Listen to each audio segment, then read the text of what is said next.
The government remains tight-lipped about the fate of 153 asylum seekers who are being held at sea. The Office of the High Commissioner for Human Rights has asked for information about the group of Sri Lankan Tamils who are being held on the customs ship Triton. But in a statement, the Australian government says it can't reveal what's happening to the group because the matter is before the High Court. We're joined by Bala Vigneswaran from the Australian Tamil Congress. Welcome to Weekend Breakfast. Firstly, can you shed any more light about what's occurring to these group of asylum seekers? Basically, we don't have that information handy because the last thing we heard from them directly was a couple of Saturdays ago. So since that time, there's no communication directly with them. So whatever the government says is what we got. We understand the lawyers are going to be given some access to talk to them. So until that time, we wouldn't have direct information from people.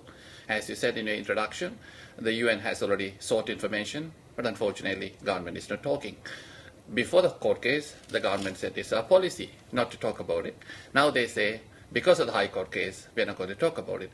Even yesterday, the government representative from the military side said, we're not going to talk about it. It's very unfortunate. Why secrecy?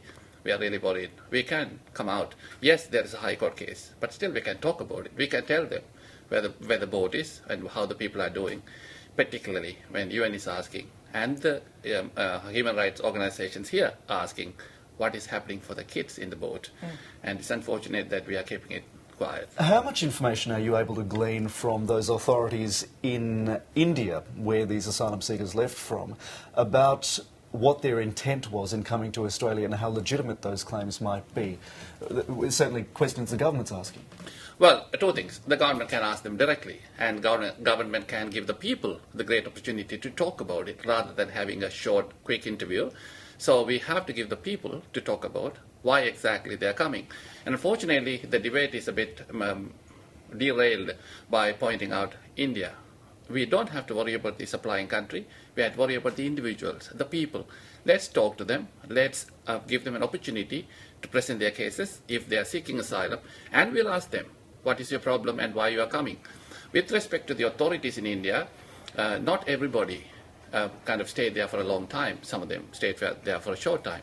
And the other thing is there is no systematic way of inquiring in India because these things are not heavily documented. Some people were living in camps maybe, some people stayed with the family members, and how exactly these things happened, no one knows. We try to get some information from India, but that information is not forthcoming because the families are scared and they don't want to give some wrong information regarding the people here, and also they are worried about their own safety and position in India. So it's a bit tricky situation. Can you give us a bit more of a broader look at the context?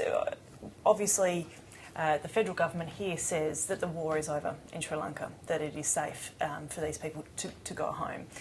What do you make of that type of commentary? Oh, well, rather than we talk about it from here, we can refer to some of those leaders back home. The Chief Minister of the Northern Province, he carries the same name, Mr. C.V. Vigneswaran, no relation, and he kind of said, maybe the active war is over, but the situation is almost the same. People are in trouble. They can't do their day-to-day things. Unfortunately, Sri Lanka is going through a lot.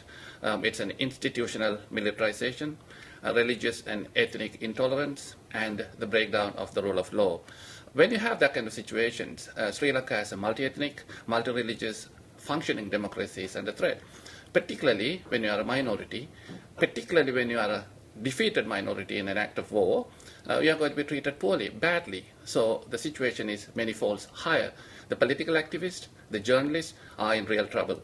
The people who are suspected to have something to do with, these probably activities that is relevant to Tamils and beneficial for Tamil people are going to be targeted individually. So we know for sure that these people are going to be in trouble unless we take care of them properly, particularly women and children under serious trouble. And there are documented cases about sexual violence, rape, extortion, long-term detention and torture. So we don't want to say that every Tamil is in trouble, but generally Tamils are in trouble, and we should take care of them. Where does this end for you? Because certainly the government isn't blinking as far as, not talking about operational concerns and then this being before the High Court now. These people are, as far as we know, being held at sea. Sri Lanka doesn't want to take them back, I understand. India is merely a country of transition. What happens from here? Well, again, the international rules and laws, the refugee rules and laws, give them an opportunity to present their cases. So we will give them the genuine and fair opportunity according to the international laws and the refugee laws, according to the UN Refugee Convention and other relevant instruments. We will talk to them and find out what exactly happened to them, why they had to flee, what personal troubles they went through, and give them an opportunity to have a legal representative, proper translators and interpreters and all sorts of things, access to information, and we'll make a genuine decision. And if the person is not happy, that person should be given an opportunity to appeal through the judicial process or other relevant processes. And UN is there. UN is also suggesting give them the right opportunity. Let's give them an opportunity, and if they are not really refugees, then there are ways to handle that. Rather than making an early decision, or like what happened to the 41 people who were in the boat, they were asked questions on the way back home. And this is not right. We are not doing it right. As one of the early signatories of UN Convention, the Australia should give these people a proper opportunity, and we'll make a decision. If someone is not a refugee, then probably that person may have to go back. And let's do it that way. Bala, Vigneswaran, that's unfortunately all we've got time for, but thank you very much for coming in. Certainly. Thank you.